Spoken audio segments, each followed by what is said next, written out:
J. Cole's The Fall Off is one of the most anticipated hip-hop albums in recent years, and fans had extremely high expectations before its release. After listening carefully and analyzing multiple critic opinions, this album delivers a mix of strong lyricism, personal storytelling, and classic Cole style. But it also comes with some noticeable flaws that fans and reviewers are discussing. First, let's talk about the overall sound and production. The Fall Off focuses heavily on lyrical depth rather than commercial sound. The beats are smooth, sometimes minimal, and allow J. Cole's voice and storytelling to take center stage. This album clearly aims for a mature and reflective vibe rather than mainstream club hits. If you are someone who likes deep rap and meaningful bars, this album definitely gives that experience. One of the biggest strengths of The Fall Off is J. Cole's lyrical ability. Throughout the album, he reflects on fame, pressure, personal growth, and the current state of the rap industry. Many tracks feel like a conversation with the listener. Cole shows his experience in the game and speaks about his journey in a raw and honest way. His storytelling remains one of the strongest elements of the album and keeps listeners engaged from start to finish. However, some reviewers have pointed out that the album feels slightly repetitive in certain areas.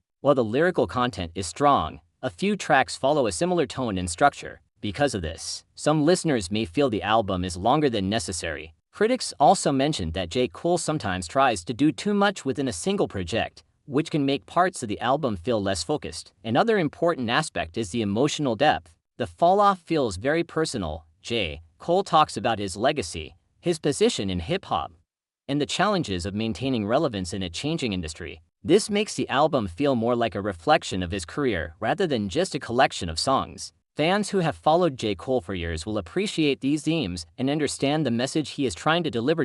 When it comes to replay value, the album has a mix of standout tracks and slower, more thoughtful songs. Some tracks will definitely stay in playlists for a long time, especially for listeners who enjoy lyrical rap. But for casual listeners who prefer energetic or commercial songs, this album may feel slower and more serious compared to mainstream releases. Overall, The Fall Off is a solid project that highlights J. Cole's strengths as a lyricist and storyteller. It may not be perfect, and it may not appeal to every type of listener, but it delivers a meaningful and mature listening experience. The album feels like a statement from an artist who understands his place in hip-hop and wants to leave a lasting legacy. Final rating for this album would be around 7.5 to 8 out of 10. It's a strong project, with deep content, honest lyrics, and consistent quality, but it could have been slightly shorter and more dynamic in sound. Still, for true hip-hop fans and J. Cole supporters, The Fall Off is definitely worth listening to and analyzing.